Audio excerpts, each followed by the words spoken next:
Welcome to the C.L.I.M.B.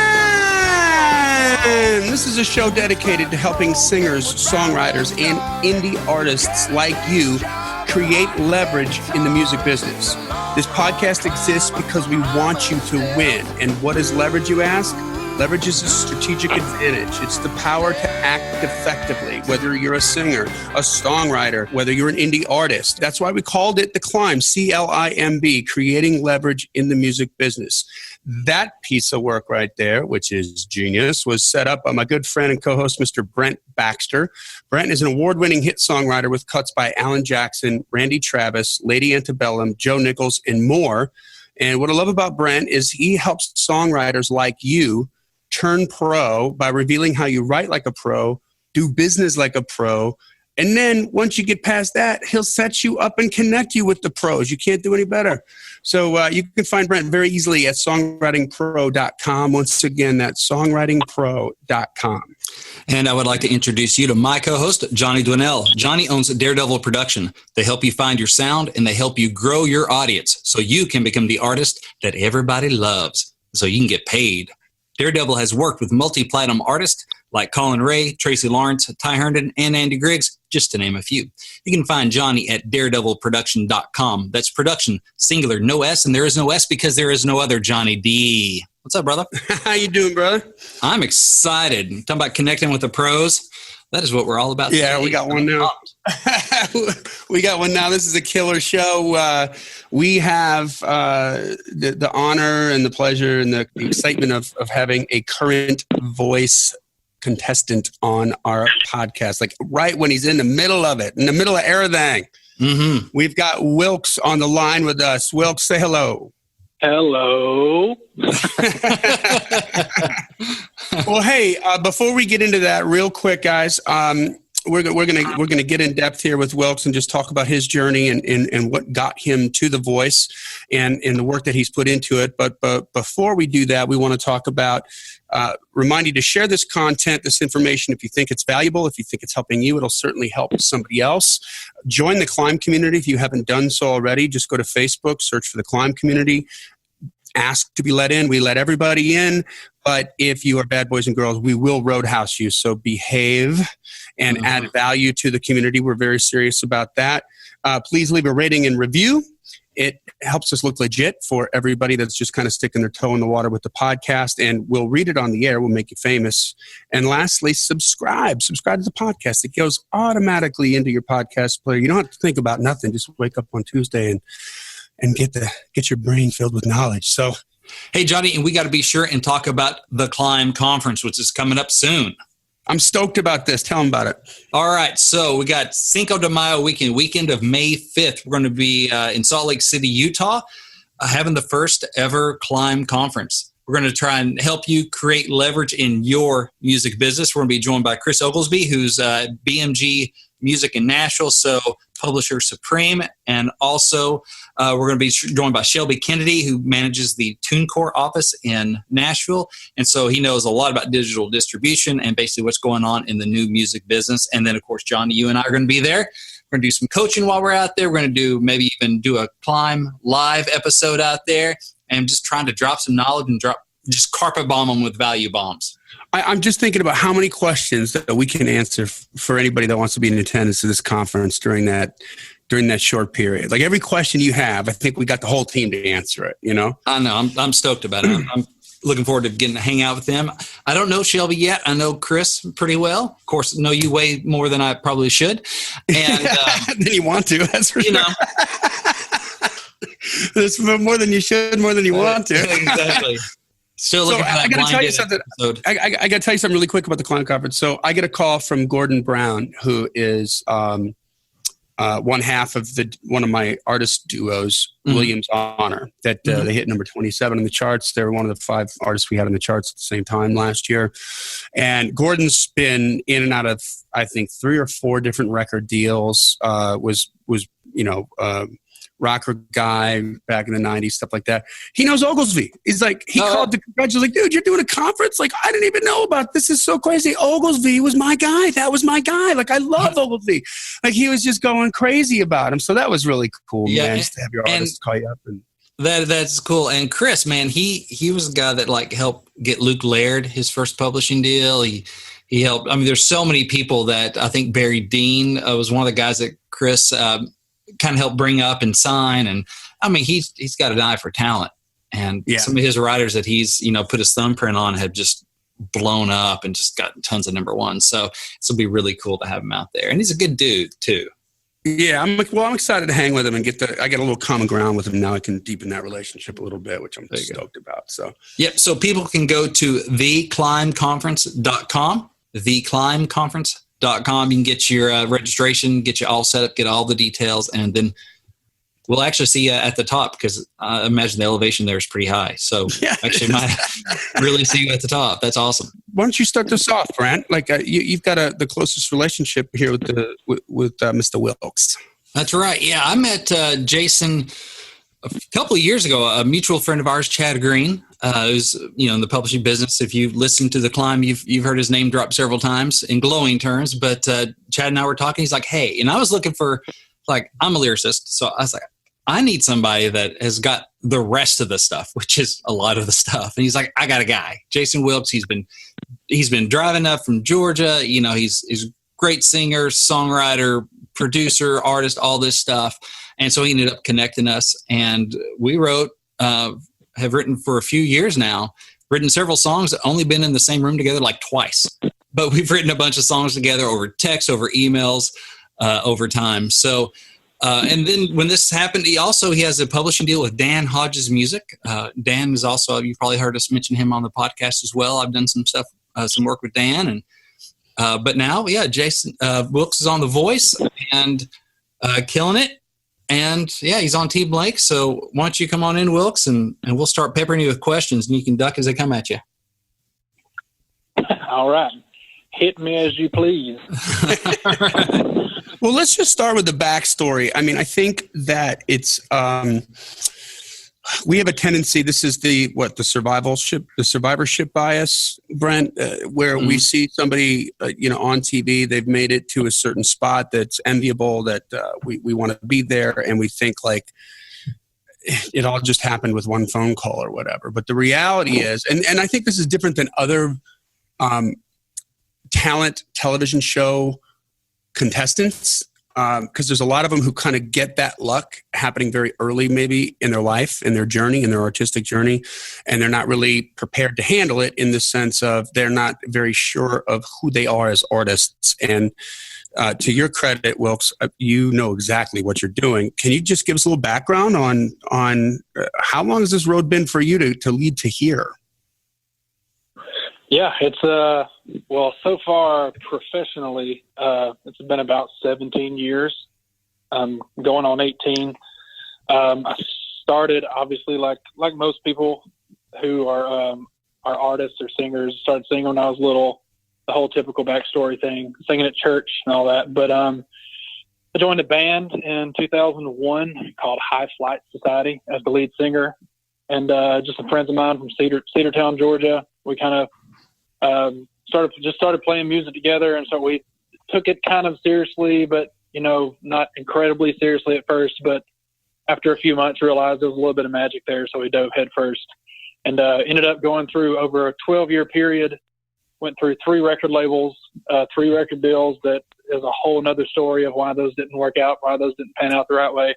It was honestly, it was a fantastic 12 years, but we definitely lived in the trenches and paid 12 years worth of dues, to put it lightly.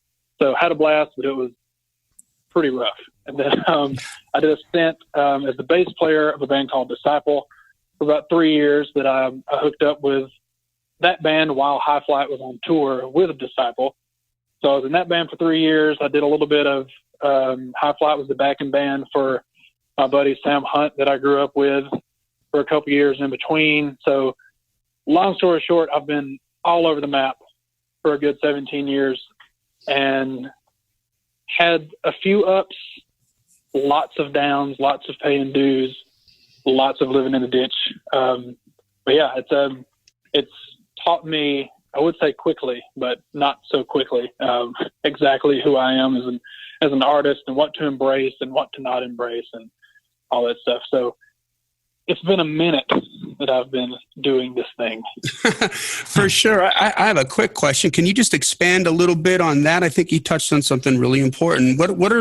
What's an example or two of things that you learned to embrace from this rocky road, and some things that you learned to not embrace, to throw away? Well, the main thing, honestly, it's a little unexpected to people usually, because it has nothing to do with music. Musically, I'll accept whatever feels good, but my personality has been the main hurdle for me. Literally my whole life, for 33 years, I've been jumping over my personality constantly to try to get to things. But the 17 years I've had in the music industry, that's been the one thing I've struggled with the most, and that I've even, honestly, fairly as of late, have decided to fully embrace it. And that is because for instance, if you didn't notice when the show started, it took me a minute to say anything, because I kind of have to be engaged to talk. Like, I'm more comfortable behind the guitar and behind a microphone than I am just saying words. And typically the front man of a rock band, or the guy that has my kind of persona musically, is the kind of guy that comes out on stage and screams the name of the city and that he's in and just kind of dominates the world. And that's not me at all. So I went through a lot of years struggling to try to make myself be that type of entertainer, because I was like I can do all the stuff. I don't have the personality to be an entertainer, so I have to find it within me to be that guy. And then eventually I just realized, like, I'm not that guy at all. I'm a really standoffish, blend in with the wallpaper kind of guy. And I've learned to embrace it, which actually has turned out to be one of my advantages on the show so far, is the fact that I don't have a personality like everybody else on there. So it's began to work in my favor. But it took a very long time to embrace that side of me. And it took a lot of years and a lot of dishes. That's fascinating. So you're introverted. Absolutely. You're like the poster child for introverts. I've hung out with you, Wilkes. But this is huge. I literally. Go ahead. I literally had a job. I got a job at a church as a worship leader a few years ago. The first thing the pastor did is ran personality tests on everybody, and when they pulled everybody's up, they would be like, "Wow, you're pretty introverted to be doing this." And the little eye chart thing would be like 60% up. And they pulled mine out, and it literally came out of the top of the bar. Like all of the other ones were like 10%. So what I'm going to take from this, and it's something that, we certainly preach on the podcast here, is authenticity. Like and I don't want to put words in your mouth, so please correct me if I'm wrong, Wilkes, but I feel like what you're saying is, I just embraced my authenticity. I embraced who I was instead of trying to change it and be what I thought I was supposed to be. I'm just going to be myself, and they're going to love it or hate it. I can please everybody. Yeah. Right. That's exactly right. Yeah. If I don't feel comfortable on stage and people don't think that I feel comfortable, they're going to feel uncomfortable. And the way that I am, if I'm trying to be something other than myself, it makes me very uncomfortable. So the trade-off is I do kind of become another person when I get on stage. I kind of have that syndrome to where I can be a little bit of somebody on stage that I'm not one-on-one, but it's still not the super charismatic kind of guy that most people would expect me to be. But I've fully embraced authenticity. And ever since I have, it's been not only less pressure on me, but people are more entertained by my authenticity, because it's honestly kind of strange, the things that I say and the way I act on stage. So fully embrace the weirdness, and it works. Well, I would think also, just as a matter of protecting your energy, trying to be something that's radically different from what you are is just exhausting. How much does that leave for the rest of your creative energy? Because obviously you're not afraid of work, and you're not afraid of grind. You're not afraid to get uncomfortable doing the work, because you've been on the road so long. And I've seen the results of you working in the studio at your house and all that stuff. So obviously you're not afraid of work, but there is a thing about protecting your energy, which I imagine this has enabled you to do more because you're not wasting it in something that's not really productive anyway. Oh yeah, absolutely. There's just the way your brain works as a musician, and especially the kind that I am. I'm like, when I walk around, I get very easily distracted by noises. Like if a tree makes a certain noise that cues a song, or a drum beat when I go over speed bumps and all that stuff. So my mind is already so occupied by things pulling at me in every single direction. If I start thinking about presenting myself in a different way that's not natural, all of my artistic side of me suffers like dramatically from it. I love this. I love this conversation. So authenticity sells. We go down that road. What got you to The Voice? Can you give us a little bit of the journey, the spark? Like, what made you think? First of all, how did the impetus come? Like, how did you think, like, I shouldn't maybe do that? And then, what were the steps that happened? As much as you're able to share. Yeah, it's actually it kind of segues good out of the personality and authenticity conversation, because I've said it a number of times, even to a couple of the producers on The Voice, that I was actually a person that always said I will never do that. Like if you're a singer, all of your family says you should go on The Voice, you should go on American Idol, you should go on this thing, that thing. And most of us, or not most of us, but guys like me are like, no, I'm not going to do that. I would never do that. But the reason I would never do that is because the very first step is you have to go to the big cattle call. You have to go win your way into this thing by leaning on your personality to get in the door, and you have to come in, you have to wow whoever's there in comparison to thousands of other people. And first impression of me typically is not, wow, that guy's super fun to be around. It's more like, oh, I don't think that guy actually wants to be here. Right Why now. is he so upset? Why is he so angry over there? Exactly.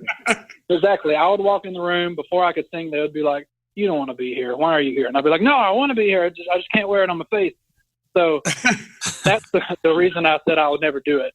However, tying into the hard work side of things, since I have been doing it for so long, there's a lot of stuff out there on me related to High Flight and related to Disciple and all of these things, the solo stuff that I've done. But not too long ago, I started doing some cover videos and stuff, doing a little bit more on YouTube. And honestly, didn't even do that many because I'm in the trenches so much as a songwriter all the time. I couldn't commit as long as I wanted to. But I got like 6 or 7 out there, and that coupled with High Flight and Disciple in my history, one of the Voice scouts stumbled upon my YouTube, found me, and then found the stuff I'd done in the past, and then gave me a call and asked me to come basically gave me a call back without having to go to the cattle call thing. So I got to skip that first big step.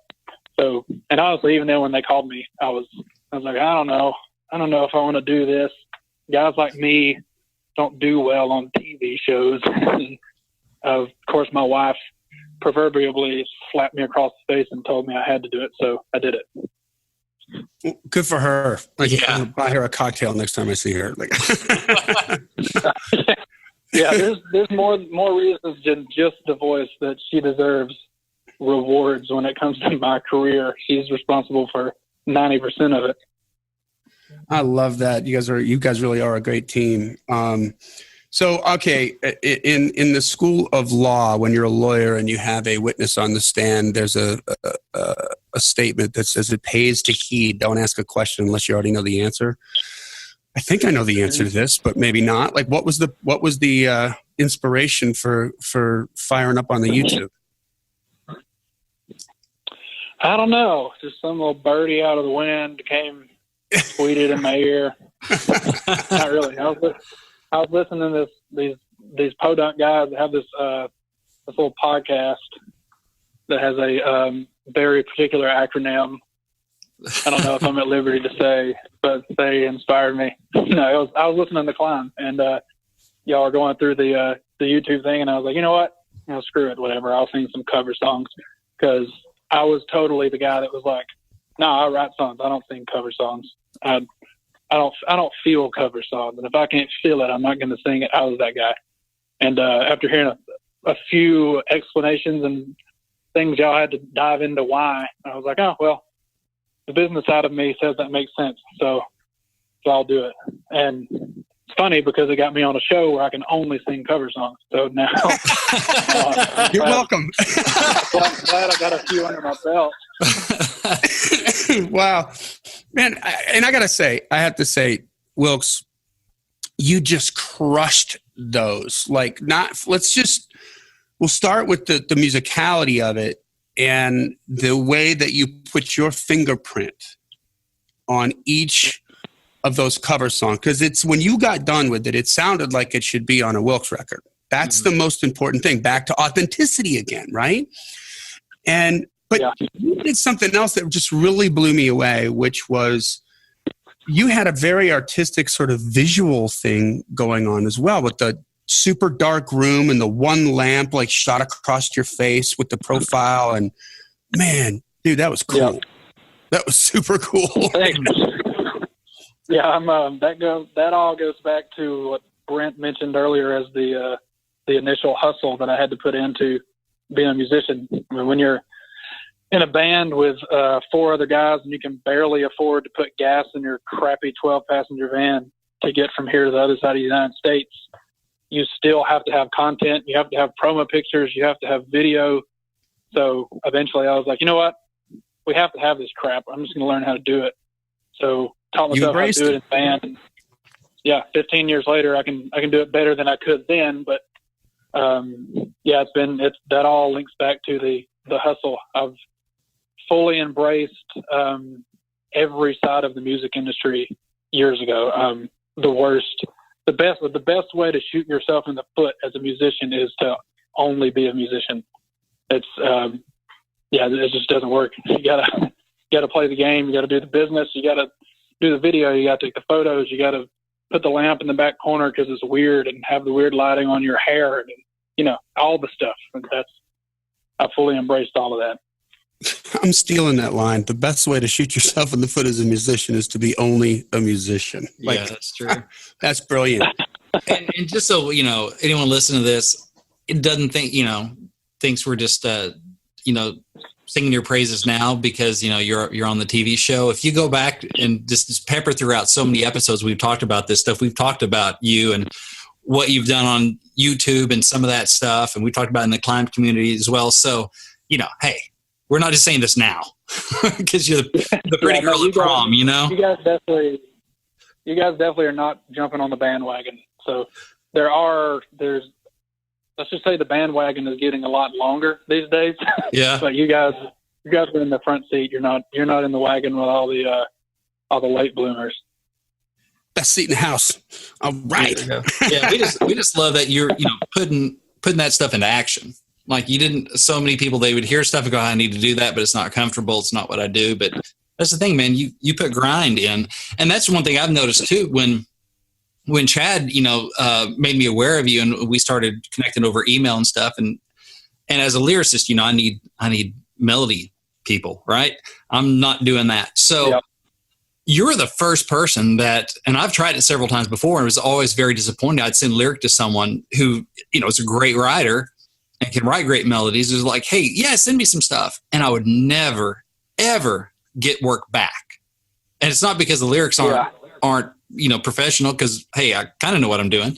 And, but so many people, I think, the co-writer that's in the room takes precedence over the sheet of lyrics that Brent sent me that I'm going to have to go and woodshed on and work on by myself. That's going to feel more like work.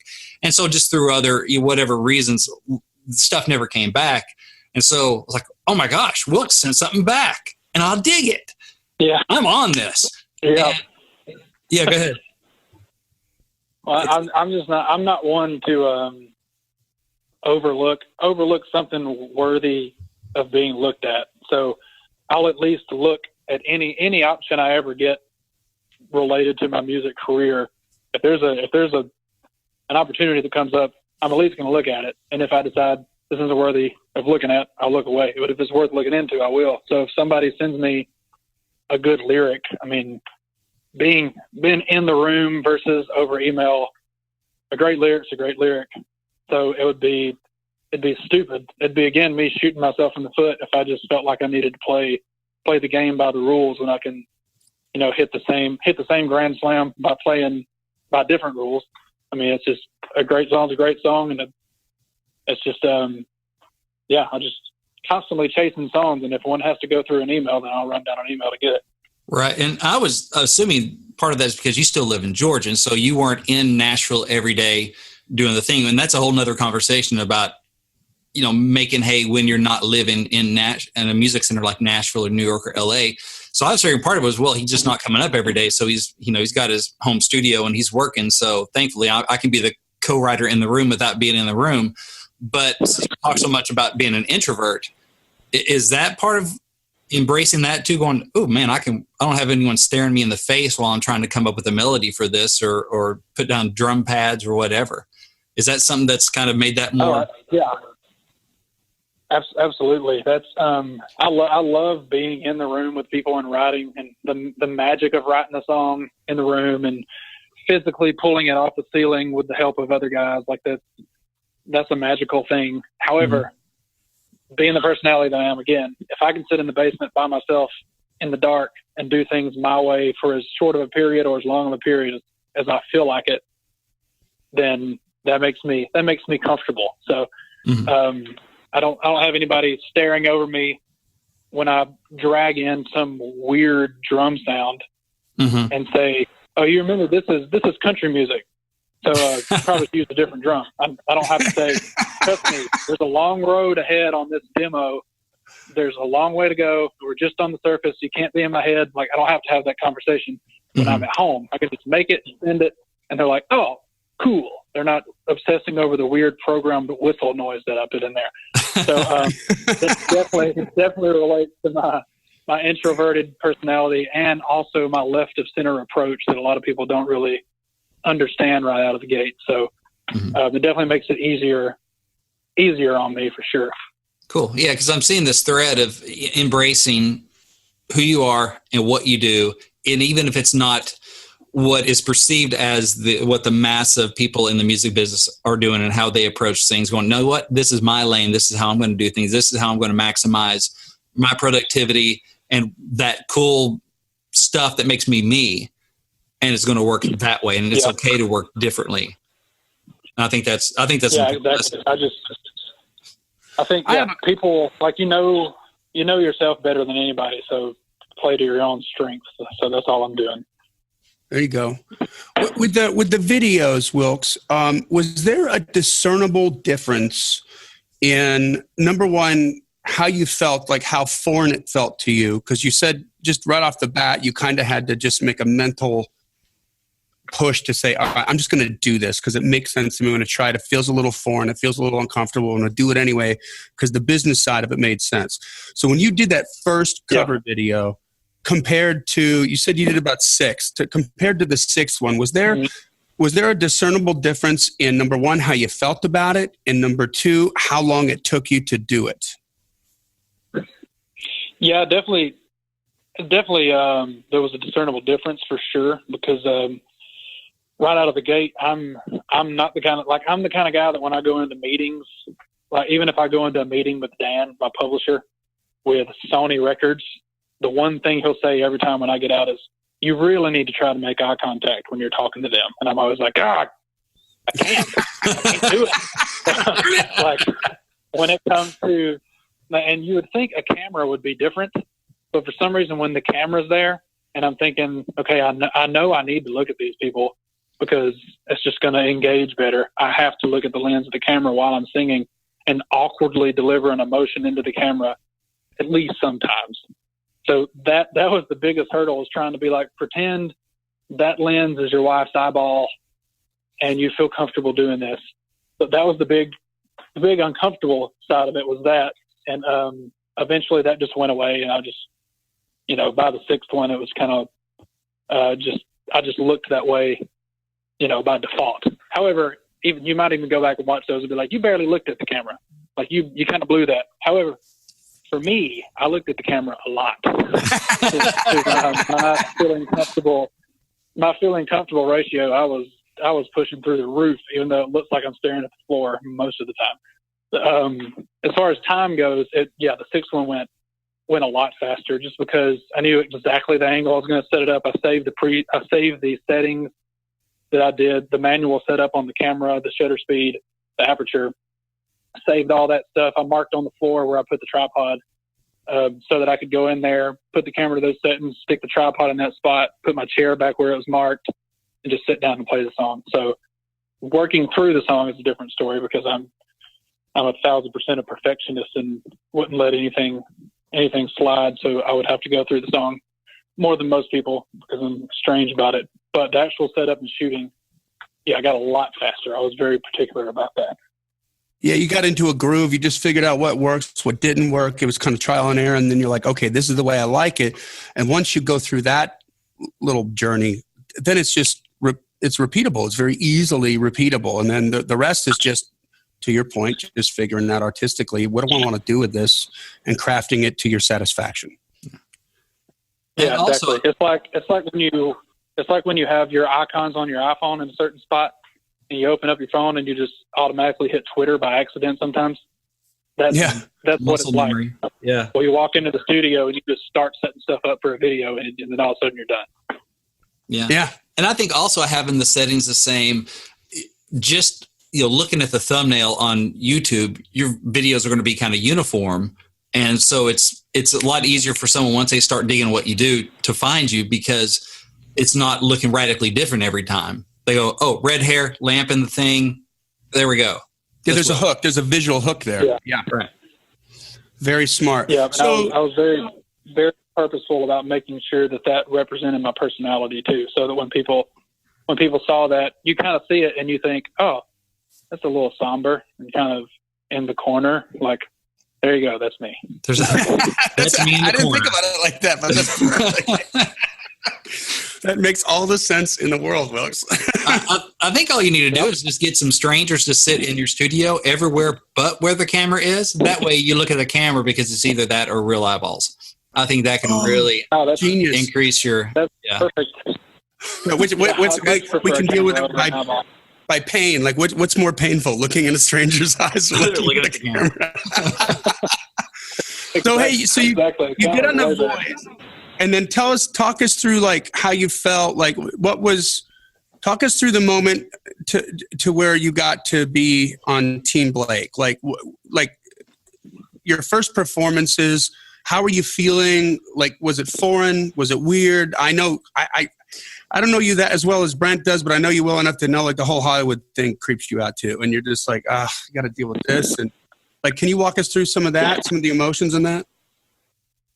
Yeah, for sure. Yeah, the original auditions, to where I had to do the one that I got the call to go do, basically, was you go in a room and there's 3 producers in front of you, or however many there were. I kind of black out when I go on stage, so I don't necessarily completely remember, but they're in there. Maybe they're looking at their computer typing, maybe they're looking directly at you with a mean face, maybe they look stoked, maybe they're dancing. Like, it's a very strange setup as far as what I'm used to on a stage, which is walking out. Somebody says my name or something close to it, I walk out. People are expecting me to play a song and entertain them, and I do it, as opposed to people typing and possibly notes about how horrible you are, and how they're telling the producer in an email while you're singing the song, don't hire this guy, he's terrible. So it's super weird. You're so inside your own head, man.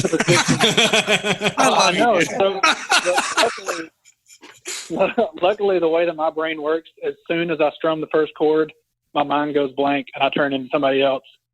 And then when the song ends, I come back to real life, and then I'm like, oh shoot, what happened? Did I do a good job? Or, like, I don't know. But so, especially for me, it was a little bit strange. But jump up to the blind audition when Blake and Adam turned and that whole deal. That's by far the weirdest thing I've ever done in my life, because I was on a stage and there was production. I knew what I was doing. I was prepared. There was people in the audience. They were cheering. However, there was these 4 giant red chairs with celebrities in them who all are incredible vocalists, and they were looking the other way. So that the most foreign thing I've ever experienced is looking at that and like, okay, I'm playing to people's back now and they're famous. So, but could that also play for you? Because you're like, oh, they're not looking right at me, judging me.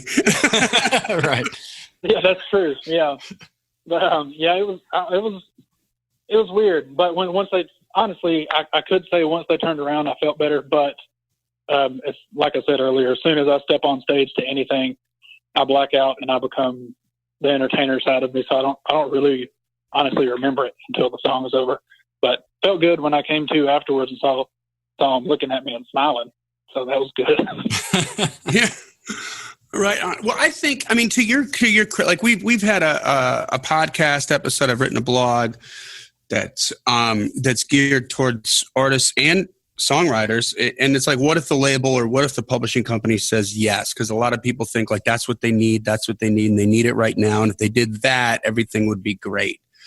But what I like for you is that, and I think that probably 99% of people that think they need that right now don't need it at all. In fact, they would be a curse if they got it. And for you might be one of the few artists who get an opportunity like you have right now to create a really big audience for yourself. And artistically, you know exactly what you're doing and you're not afraid to say no, right? You're not going to be put through the car wash.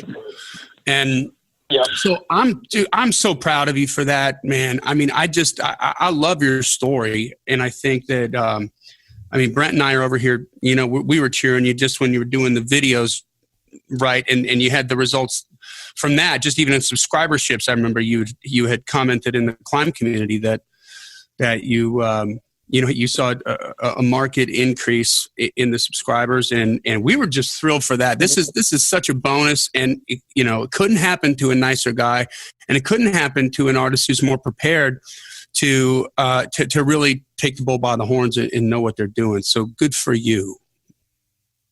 Thank you. Yeah, it's the prepared side of it was very intentional, and it's funny you say that people say they want a deal and they're not ready for it. I've actually signed 3 of those, and I wasn't ready for any of them.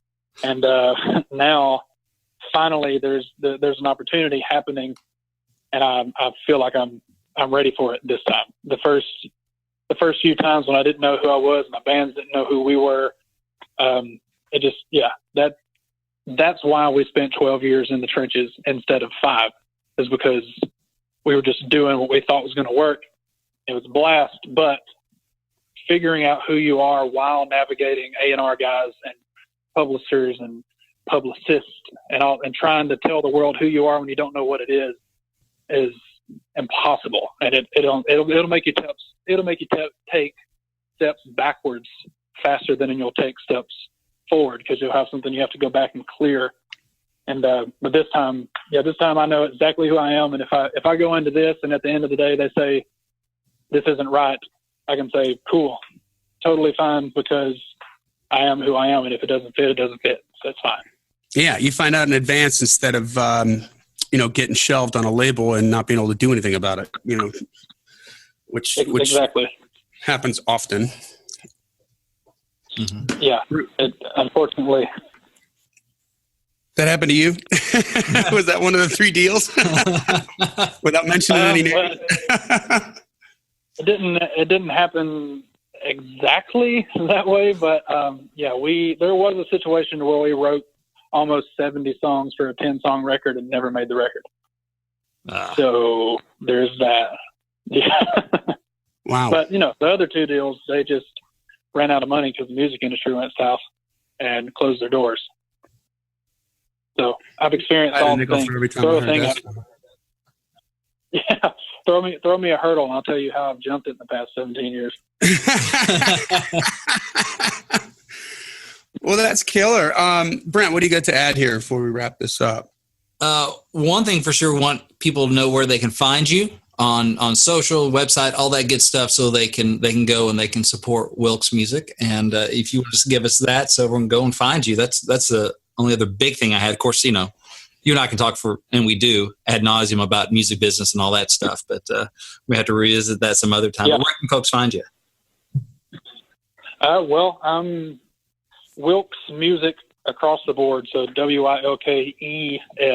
People forget the E a lot, but Facebook, Twitter, Instagram, YouTube, all of it is Wilkes Music. And then wilkesmusic.com is my website. So, basically if you go Wilkes Music on any of the platforms, except for the ones I hate, like Snapchat, you're good to go. Well, they're getting their butts kicked right now by Instagram stories anyway, so you're good. You're good. There you go. I'm all about the Instagram stories.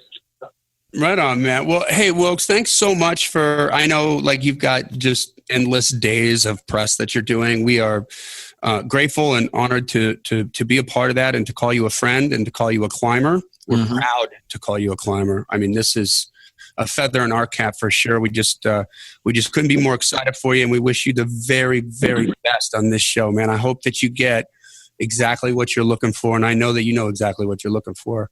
I hope you get all that and then some. Thanks. Oh, actually, right quick, you guys would punch me in the face if I didn't say this. If you do go to wilkesmusic.com, the first page you go to, there's a free download of a song on there.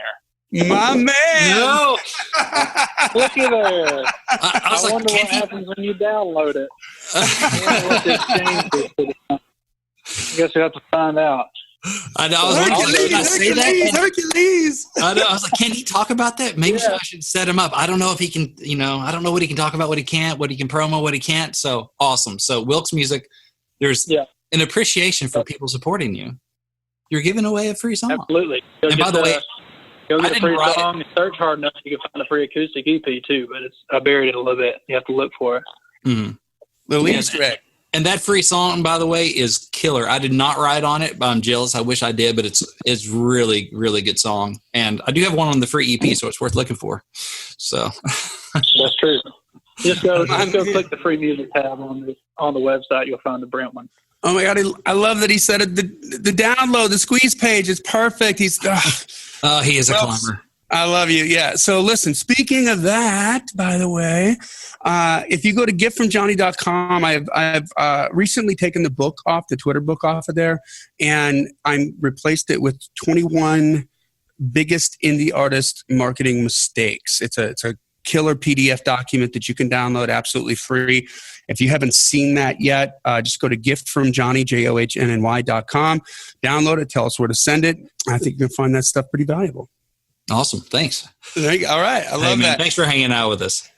Thank you, sir. Well, this brings us to the end of another Killer Climb episode. Again, share it if you like what you heard. If you think this kind of information will be valuable to your compadres, make sure that they are aware of it. Join the Climb community on Facebook. We'll let you in. Make sure that you leave a rating and review so that we look legit to people who are just sticking their toe in the water, and subscribe to this podcast.